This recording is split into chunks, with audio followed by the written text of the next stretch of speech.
کتنی بڑی بات ارشاد فرمائی، فرمایا لا تقنطوا من رحمت اللہ، تم نے میری رحمت سے نا امید نہیں ہونا۔ اللہ کی رحمت سے نا مالک کیا ملے گا؟ فرمایا ان اللہ یغفر الذنوب جمیعا، اللہ سارے گناہ معاف فرما دے گا۔ تو جن لوگوں کو اللہ کی رحمت پر نبی کریم علیہ السلام تشریف فرما ہے، امام غزالی نے لکھا ایک بدو آ گیا، دیہاتی سادہ آدمی، سادے بندے بھی سادے ہوتے ہیں، ان کا بھی اپنا طرز زندگی ہوتا ہے۔ تو بدو آ گیا، سادہ آدمی تھا، آتے ہی السلام علیکم لے کے نا تو کوئی بات ہی نہیں کی، سیدھا سیدھا ہی کہتا یا رسول اللہ صلی اللہ علیہ وسلم یہ بتائیں قیامت کے دن حساب کس نے لینا ہے؟ حضور فرمانے لگے بھائی یہ تو بڑی صاف سی اور مختصر سی اور سادہ سی بات ہے، حساب تو اللہ تعالیٰ نے لینا ہے۔ اب اس نے جو لفظ کہے اللہ کے حبیب کی آنکھوں میں آنسو آ گئے، کہنے لگے اگر اللہ نے حساب لینا ہے پھر انشاءاللہ کرم ہی ہوگا۔ تو حضور فرمانے لگے تمہیں یہ امید کس طرح ہے؟ تو عرض کرنے لگے یا رسول اللہ کریم جب غالب آتا ہے تو معاف ہی کرتا ہے۔ جب کریم کا غلبہ ہوتا ہے نا، کریم بندہ جب کسی پہ قبضہ کر لے تو پھر معاف کرتا ہے، تو اللہ تو سب سے بڑا مہربان ہے۔ وہ بات کی اور اگلا جملہ ہی کوئی نہیں کہا، وہ چلے گئے۔ تو حضور علیہ السلام نے اب اس بات پر رزلٹ دیا، فرمانے لگے کریم محبوب بندہ سادہ تھا، بات بہت بڑی کر گیا ہے، بڑی بات کر گیا، سادہ آدمی۔ میرے عزیز، اللہ کی رحمت پر جن لوگوں کو امید ہو انہیں موت سے ڈر، اور پھر جن کو محبوب کی ملاقات کا شوق ہو نا، ہم نے جان دے دی وعدہ دیدار پر، ہم سے وعدہ کیا گیا تھا کہ تم مرو گے نا تو تمہیں دیدار ملے گا، تو ہم نے جان ہی دے دی وعدہ دیدار پر، جان ہی دے دی وعدہ دیدار پر۔ اور پھر فرماتے ہیں نقد اپنا دام ہو ہی جائے گا، فرماتے ہیں ہم نے جان دی ہے اس وعدے پر کہ وہ ملے گا، تو امید ہے کہ یہ سودا ادھار نہیں۔ جیسے ہی قبر میں جائیں گے سامنے حضور کی زیارت نصیب ہو جائے گی۔ اس لیے لحد میں بھی عشق رخ شاہ کا داغ لے کے چلے، اندھیری رات سنی تھی سو چراغ لے کے چلے۔ یہ حدیث آپ نے بھولنی نہیں، یہ تنہائیوں میں یاد رکھنے کی روایت ہے، یہ تنہائیوں میں پڑھنے کی روایت ہے۔ یہ اپنے ذوق کو تازہ، جو لوگ کہتے ہیں نا وجد سرور کیف میں جانا چاہتا ہوں، وہ مشکات شریف کی اس حدیث کو دیکھے۔ اللہ کے حبیب علیہ السلام نے فرمایا لوگوں میں تمہیں بتاؤں قیامت کے دن اللہ تعالیٰ بندوں سے پہلا سوال کیا فرمائیں گے اور بندے اس کا جواب کیا دیں گے؟ یا رسول اللہ کرم فرمائیے بتائیے۔ تو کریم فرمانے لگے اللہ تعالیٰ قیامت کے دن بندوں سے سب سے پہلا سوال، اگرچہ بعض اور احادیث میں اور سوالات بھی آئے ہیں قیامت میں جو سب سے پہلے ہوں گے، لیکن اس حدیث میں یہ والا سوال حضور نے بیان فرمایا۔ حضور فرمانے لگے اللہ قیامت کے دن اپنے بندوں سے سب سے پہلا سوال یہ فرمائے گا کیا تم میری ملاقات کو پسند کرتے تھے؟ اوئے ہوئے ہوئے، کیا تمہارا ملنے کو جی چاہتا تھا؟ کبھی اے حقیقت منتظر نظر آ نہ لباس مجاز۔ اقبال کہتے ہیں تیرے کرم اتنے ہیں دل کرتا ہے تجھے دیکھیں، کبھی کبھی اے حقیقت منتظر نظر آ نہ لباس مجاز میں، لاکھوں سجدے تڑپ رہے ہیں میری جبین نیاز میں، تمہارا دل کرتا تھا مجھ سے ملنے کو؟ حضور فرماتے بندے عرض کریں گے مالک بڑا دل کرتا تھا۔ تو پھر اللہ فرمائیں گے یہ گفتگو کی معنویت تو دیکھو یار، اس کا حسن تو دیکھو۔ اللہ پھر پوچھیں گے کیوں دل کرتا تھا تمہارا؟ دل کرتا تھا تو کیوں کرتا تھا؟ عرض کریں گے مالک اس لیے کہ ہمیں امید تھی کہ تو معاف بھی کر دے گا، رحمت بھی فرمائے گا، اس معافی کی امید پر دل کرتا تھا تو ملے۔ حضور فرماتے ہیں پھر رب فرمائے گا مجھ پر واجب ہے، میں نے اپنے کرم سے واجب کر لیا ہے کہ آج تمہیں جنت عطا کروں گا۔ یہ جو ملاقات ہے نا، ملاقات کہ وہ ملیں گے، ان سے ملاقات ہو۔ عمر بیت گئی نا نام جپتے، عمر بیت گئی نا تذکرہ کرتے، ہم سے بھی لوگ پوچھتے ہیں کیا کمائی کی، کیا زندگی میں حاصل کیا، تو ہم کہتے ہیں شرق سے غرب تک ملک کے ایک کونے سے لے کر دوسرے کونے تک مدینے والے کی بات کی، حضور کا ذکر کیا ہے۔ نبی پاک کے میں اپنی حیاتی تو قربان تھی، وہاں ساری محمد محمد پکیندے گزر گئی ساری۔ یہ اعزاز ہے، یہ کرم ہے۔ اب کیا ہوتا ہے، گناہگار لوگ ہیں، اتنا بڑا دعویٰ تو نہیں کر سکتے، لیکن دل تو چاہتا ہے نا کہ چلو جس کا نام لیا ہے اس کی کبھی زیارت بھی ہو، کبھی ملاقات بھی ہو، کبھی نظر کرم بھی ہو۔ کسی نے اپنے محبوب سے کہا تھا کہ ذرا ایک نظر مجھ پہ بھی کیجئے، تو قریب بیٹھے ایک شخص نے کہا یار تو نے بڑا دعویٰ کیا ہے، جو محبوب ہوتے ہیں ان کو تکلیف نہیں دی جاتی، تو کہتا ہے پورا چہرہ ہی تیری طرف پھیرے۔ تو پھر اس نے اس درویش سے پوچھا کہ میں بھلا پھر کیا کروں، میرا دل تو میرا بھی کرتا ہے نا، چلو یہ تو آپ کی بات ٹھیک ہے کہ اب میں محبوب سے کہوں کہ اتنی تکلیف کرے کہ میری طرف پورا رخ پھیرے تو ٹھیک نہیں، تو پھر بتائیں میں کیا کروں؟ تو اس نے کہا ان راہوں میں کھڑا ہو جا جن راہوں کی طرف وہ کریم دیکھتا ہے۔ چلو اسی با کردار کو دیکھتے دیکھتے بیچ میں تیرے اوپر بھی نظر، مجھ پہ محشر میں نصیر ان کی نظر پڑ ہی گئی، مجھ پہ محشر میں نصیر ان کی نظر، اوئے ہوئے اللہ کرے آپ کو بھی وہ لطف آئے جو مجھے آ رہا۔ کہتے مجھ پہ محشر میں نصیر ان کی نظر، یہ انتہائی عاجزی ہے کہنے والے کی۔ اس نے بالکل اپنے آپ کو ختم کر کے کہا کہ میں قابل تو نہیں تھا، اور میں پھر تکلیف دیتا کہ میری طرف دیکھیں، اسپیشل میرے لیے وقت نکالیں۔ پر کرم یہ ہوا کہ مجھ پہ محشر میں نصیر ان کی نظر پڑ ہی گئی۔ کہنے والے اسے کہتے ہیں خدا کا کرنا، کہنے والے اسے کہتے ہیں خدا کا کرنا۔ اللہ نے کیا کہ نظر مجھ پر پڑ ہی گئی، اور جب پھر پڑ گئی تو تیری ایک نظر کا کمال ہے اور میری زندگی کا سوال ہے۔ بس جب پڑ گئی تو سو پھر پڑ گئی۔ موت سے وہ بندہ کبھی نہیں ڈرتا جسے ملاقات کا شوق ہو، ملنا چاہے داتا علی اجویری سے اور موت سے ڈرے، ملنا چاہے حضرت غوث پاک جیلانی سے اور پھر موت سے ڈرے۔ زندگی گزری ہو علی علی کرتے پھر موت سے ڈرے، عمر بھر سیدنا عثمان غنی کی سخاوت کی بات کی ہو اور پھر جنت میں جا کے ان سے ملنے کا شوق پیدا نہ کرے، ساری زندگی سیدنا فاروق کا عدل بیان کیا ہو، ساری زندگی ان کے انصاف کا تذکرہ کیا ہو، پوری امت کو بتایا ہو کہ اگر جینا چاہتے ہو تو عمر کے رستوں پر چلو، اور پھر یہ موت سے ڈرے اور مر کے جناب فاروق اعظم کی زیارت کو پسند نہ کرے۔ جسے صدیق کی وفائیں یاد ہو، جنہیں جناب ابو بکر صدیق کا عشق یاد ہو، وہ پھر ان کی زیارت نہ کرنا چاہے اور ساری عمر حضور کی نعت پڑھی ہو۔ مانا نہیں آتا تھا پھر بھی کہا بلغ العلا بکمالہ کشف الدجا بجمالہ حسنت جمیع خصالہ صلو علیہ والہ سے نہیں ترجمہ آتا تھا، پر جب بھی کو پڑھتا تھا یہ بھی جھومتا تھا مولا یا صلی وسلم دائماً۔ میں آپ کو بتاتا ہوں توتلا آدمی، توتلا اور دیوانہ مجذوب بیچارہ، سمجھ نہیں، توتلا بولنا بھی ٹھیک نہیں آتا۔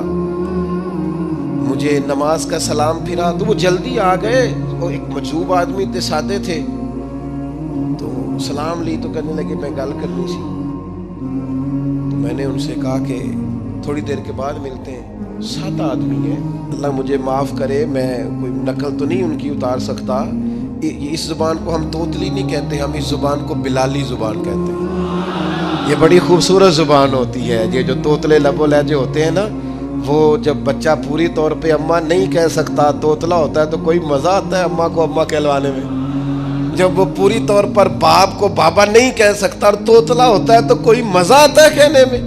وہ جب دادی نانی دادا کہتا ہے تو دادے کا دل کرتا ہے یہ 100 بار کہے، چونکہ اسے کہنا نہیں نہ آتا، لیکن اس توتلاہٹ میں جو اس کو لطف آتا ہے۔ مجھے بڑے لوگ آ کے شعر سناتے ہیں، میں نے بڑے خوشگلو نعت خانوں سے زندگی میں سنا ہے، وہ صاحب میرے پاس آئے اور میں نے کہا بعد میں ملیں گے، تو سادہ آدمی ہے، مجذوب ہے، پورا شعور نہیں رکھتا، مجھے کہنے لگا مصطفیٰ جان رحمت کے بعد، مصطفیٰ جان رحمت پہ لاکھوں سلام کے بعد، یعنی معنی یہ تھا کہ سلام کے بعد، تو اب بڑے بڑے سریلے بندوں سے بھی بندہ سنتا ہے میرا دل کرے، اور میں نے جان بوجھ کے ان سے کہا دوبارہ کیا جائے ذرا، کیونکہ توتلے تھے نا. میں نے کہا تو کہنے لگے مصطفیٰ جان رحمت پہ لاکھوں سلام کے بعد او میرے عزیز یاد رکھو ساری زندگی حضور کی نعتیں پڑھی، نبی پاک کے تذکرے سنے، اب موت سے ڈر جائیں؟ حالانکہ موت تو ایک پل ہے، پل سے گزریں گے تو سامنے اللہ کا دیدار بھی ہوگا، مدینے والے کی زیارت بھی نصیب ہوگی. تو زیارت ہوگی اور ہر نظر کانپ اٹھے کہ محشر کے دن خوف سے ہر کلیجہ دہل جائے گا، اوڑھ کر کالا جبہ وہ آ جائیں گے اور سارے محشر کا نقشہ بدل جائے گا. یہ موت کا خوف نکالنے والی چیزیں ہیں، ڈر. اچھا مجھے ایک بات بتائیں، یہ میں امید کی بات کرنے لگا ہوں، چلیں اب یہ بات تو مشکل ہے پر کرنی پڑے گی، مجبوری ہے. کبھی کبھی ابا جی سے مار بھی پڑ جاتی ہے بندے کو، گھر میں کوئی 2-4 لگ بھی جاتی ہیں، تو اس وقت نا جو سب سے بڑا سہارا کسی کو نصیب ہوتا ہے وہ یہ ہوتا ہے کہ اللہ کرے اماں گھر میں موجود ہو. اور میں نے دیہاتوں میں کئی مائیں ایسی دیکھی ہیں جو بیٹے کے حصوں کی مار کھاتی ہیں. ابا نے ڈنڈا لے لیا ہے بیٹے کی غلطی پہ، اب اماں بیچاری سامنے ہو گئی ہے، 2-4 اس نے بھی کھا لی. یہ بات آپ سمجھیں، موت کا خوف نکالنے کے مفہوم میں بات عرض کر رہا ہوں. اماں موجود ہو نا گھر میں تو ابا سختی بھی کرنے لگے تو کسی وقت احساس ہوتا ہے کہ جناب یہ سختی نہیں ہوگی کیونکہ میری اماں، اور اماں پوری وکیل بن جاتی ہے کہ نہیں تو نہیں پتا وہ ہو گئی غلطی، وہ فلانے دے منڈے نے خراب کیتا ہے، حالانکہ ہو سکتا ہے اس نے اس کو بھی خراب کیا ہو، لیکن وہ اماں وکیل ہے، وہ وکالت کر رہی ہے اور وہ بے لوث کر رہی ہے. ہوتا ہے ایسے، اس بات کو سمجھ لے اچھے طور پر. موت کا خوف نہیں، ڈر نہیں، اس لیے کہ گھر میں ماں موجود ہو تو باپ کا ڈر نہیں ہوتا. تو قبر حشر میں تو رسول کریم موجود ہے، وہاں تو نبی کریم موجود ہے، وہاں تو اللہ کریم اپنی رحمت فرمائے گا بندوں پر. اس لیے خوف نہیں، پینک نہیں، اپنی غلطیوں کا احساس ضرور کریں، اپنے اعمال پر توجہ ضرور دیں، لیکن موت کے خوف تلے دبتے نہ جائیں. انشاءاللہ صبح قیامت کرم ہوگا. میرے نبی پاک علیہ الصلوۃ والسلام نے تو فرمایا ہے بس ہم نے ایمان کامل لے کے جانا ہے دنیا میں. حضور نے فرمایا ہے جس طرح 14ویں رات کا چاند چمکتا ہے اس طرح میرے غلاموں کے چہرے چمکیں گے قیامت کو. اللہ کے رسول صلی اللہ علیہ وسلم فرماتے ہیں جسم کے جن جن حصوں پر وضو کا پانی لگتا رہا وہ قیامت میں چمکیں گے. دور سے لوگ ان کا نور دیکھیں گے، پتہ چلے گا وہ محمد عربی کے غلام آ رہے ہیں. یہ کرم ہوگا صبح قیامت، یہ عطائیں ہوں گی. اس لیے مومن موت سے ڈرتا. سیدنا بلال حبشی رضی اللہ تعالیٰ عنہ، آخری وقت ہے، نزع کا عالم طاری ہے، اور یہ گفتگو دیکھیں غلاموں کی. آپ کی اہلیہ رو پڑی، کہنے لگی ہائے ہائے افسوس. حضرت بلال فرمانے لگے کیا ہوا؟ کہنے لگی افسوس ہے کہ آپ دنیا سے جا رہے ہیں. تو حضرت بلال نے مضمون ہی بدل دیا، سوچ کا زاویہ ہی بدل دیا. فرمانے لگے یہ افسوس کا مقام نہیں، یہ تو خوشی کا مقام ہے. اس لیے کہ میری آج آنکھیں بند ہوں گی، قبر میں کھلیں گی، مدینے والے محبوب سے بھی ملوں گا، حضور کے غلاموں سے بھی ملوں گا صلی اللہ تعالی علیہ وسلم. تو موت تو مقام مسرت ہے، اور اگر یہ مل جائے زندگی میں. ایک بدو ایمان لے آئے، ابن ماجہ میں موجود ہے. حضرت ابو ہریرہ رضی اللہ تعالیٰ عنہ حدیث کے راوی ہیں، فرماتے ہیں ایک بدو ایمان لائے اور انہوں نے حضور علیہ السلام کے ساتھ ہجرت بھی کی. ابن ماجہ میں موجود ہے. تو نبی پاک علیہ السلام نے نا انہیں ایک صحابی کے ساتھ کر دیا، اب ان کے کام کاج میں مصروف ہو گئے ان کے ساتھ. تو حضور علیہ السلام نے نا ایک جگہ سے مال غنیمت آیا، تو طریقہ مبارکہ یہ تھا کہ مال غنیمت میں سب کو حصہ دیا جاتا تھا. اگرچہ وہ جہاد پہ نہیں گئے لیکن حضور نے انہیں بھی حصہ دیا. تو وہ صحابی تو رو پڑے، عرض کرنے لگے حضور میں اس کے لیے تو ایمان نہیں لایا تھا. حضور نے فرمایا پھر بتائیے، گرچہ حضور جانتے ہیں کس لیے لائے تھے.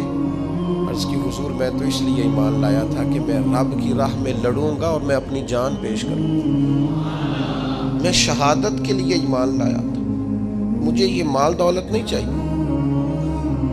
تھوڑی ہی دیر گزری کہ ایک اور مارکے کا اعلان ہو گیا، جنگ کا اعلان ہو گیا. حضور نے فرمایا چلو. وہ گئے اور چند ہی لمحے گزرے کہ وہ میدان میں اترے اور پھر شہید ہو گئے. صحابہ کرام ان کی مقدس لاش مبارک کو اٹھا کے محبوب کے قدموں میں لائے تو نبی کریم نے کیا خوبصورت بات ارشاد فرمائی. حضور فرمانے لگے دیکھو اس نے اللہ کی تصدیق کی ہے تو رب نے بھی اس کی تصدیق فرما دی. اور پھر یہ دو جملے محبوب کہتے کہتے اٹھے اور پھر حضور نے اپنا جبہ مبارک اتارا اور اتار کے فرمایا اس بندے کو نہ اس جبے میں کفن دے دو, اس میں اسے کفن دو, اس لیے کہ تو شہادت کے لیے ایمان لایا, موت کی آنکھوں میں آنکھیں ڈال کے جیا, اپنی زندگی کمزور نہ گزاری. مسلمانوں پہ کافر کا رعب طاری ہو گیا ہے. ایک تو ہوتا ہے نا کہ کوئی مدد کرنا, کوئی آگے بڑھنا, فلسطین کا نام تک نہیں لے رہے حکمران زبان سے, ذکر تک نہیں کر رہے, چینل ذکر نہیں کر رہے. اتنا رعب, اتنا کفر کا خوف, صرف اس لیے کہ ہمیں موت کا ڈر ہے. مر جائیں گے تو بستر پہ نہیں مریں گے, بیماریوں سے نہیں مر جاتے لوگ. خدا کے بندو اپنی زندگی میں اتنا خوف اگر موت کا پیدا کر لو گے. حضرت سعید ابن جبیر رضی اللہ تعالیٰ عنہ بہت بڑے فقیہ تھے. حجاج بن یوسف نے بلایا اور کہنے لگا میں تمہیں موت دینے لگا ہوں, مار دوں گا تمہیں. بڑا ظالم آدمی تھا, بڑے لوگ اس نے قتل کیے تھے. حضرت سعید رضی اللہ تعالیٰ عنہ مسکرا پڑے اور غصے میں آیا, کہنے لگا کیوں ہنستے ہو؟ فرمانے لگے تو بڑا بیوقوف ہے, تجھے کس نے کہا زندگی اور موت تیرے ہاتھ میں, یہ تو تب آئے گی جب میرا رب چاہے گا. کہنے لگا لے جاؤ ان کو اور جا کے قتل کر دو. تو وہ جب جلاد لے جا رہے تھے تو آپ اور کھل کے مسکرائے, ہنسے. یہ آپ کی طاقت ہے کہ موت کو دیکھ کے مسکراہٹ ہو, لبوں پہ تبسم رقصہ ہو, مسکرائے. جب آپ مسکرا رہے تھے تو اس کو اور غصہ آیا, واپس بلایا. کہنے لگا مسکراتے کیوں ہو؟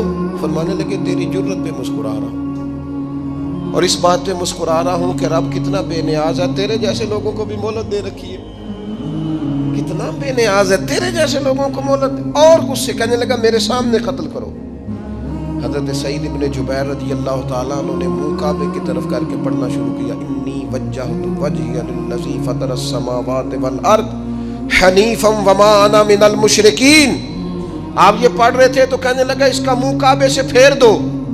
کعبے سے منہ پھیرا تو آپ فرمانے لگے تو بڑا ہی بیوقوف ہے, میرا رب کو صرف کعبے کی طرف مقید ہے, وَلِلَّهِ الْمَشْرِقُ وَالْمَغْرِبُ فَأَيْنَمَا تُوَلُّوا فَثَمَّ وَجْهُ اللَّهِ. چہرہ پھیر دیا جب اس نے تو آپ فرمانے لگے مشرق بھی اللہ کا, مغرب بھی اللہ کا. اور اللہ فرماتا ہے تم جدھر بھی منہ کرو ادھر ہی اللہ کی رحمت ہے. یہ پڑھا تو اب اس نے لٹایا, اور جب وہ آپ کو قتل کر رہا تھا تو حضرت سعید ابن جبیر کی ایک زوردار آواز گونجی. فرمایا یاد رکھنا مجھے اسی طرح قتل کرنا جس طرح تم خود قیامت میں قتل ہونا پسند کرتے ہو. میرا آخرت پر یقین کامل ہے, محشر میں عدالت لگے گی, میں تمہیں قتل کروں گا میں.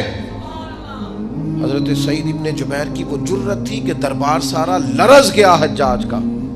حضرت سعید ابن جبیر رضی اللہ تعالیٰ عنہ کہنے لگے اللہ اسے میرے بعد کسی پر مسلط نہ کرنا, میرا قتل آخری ہو, میرے بعد نہ ہو.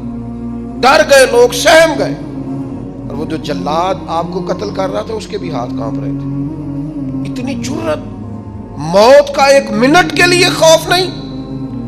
حضرت سعید ابن جبیر رضی اللہ تعالیٰ عنہ شہید ہو گئے تو اتنا خون نکلا, اتنا خون نکلا, اتنا خون نکلا, خون بند ہی نہیں ہو رہا. ایک طبیب بیٹھا تھا, ہانپتے کانپتے ڈرے ہوئے سہمے ہوئے. حجاج کہنے لگا اسے اتنا خون؟ تو کہنے لگا بادشاہ میں نے سالوں مریض دیکھے ہیں, اس کو پتہ چل جائے نا مرنے والا ہوں وہ تو اتنا خوف میں آتا ہے, پہلے ہی اس کا سارا خون جم جاتا ہے اور سکڑ جاتا ہے اور اس کا خون جل جاتا ہے. یہ جو بندہ تم نے شہید کیا ہے نا اس میں ایک رتی برابر بھی موت کا خوف نہیں تھا, موت کے خوف سے بے نیاز تھا, اتنا خون نکلا. حضرت سعید ابن جبیر شہید ہوئے اسی دن حجاج کے پیٹ میں درد شروع ہوا, صرف 15 دن.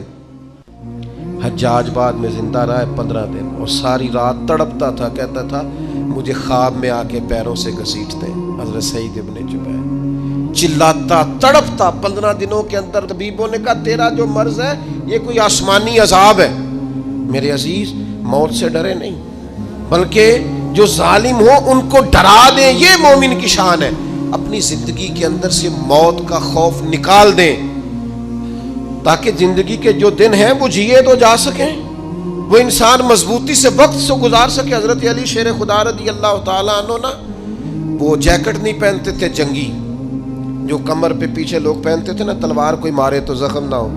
تو کسی نے مولا علی شیر خدا رضی اللہ تعالیٰ عنہ سے فرمایا پشت پر آپ وہ جیکٹ نہیں پہنتے لوہے کی؟ آپ فرمانے لگے پشت تو دکھانی نہیں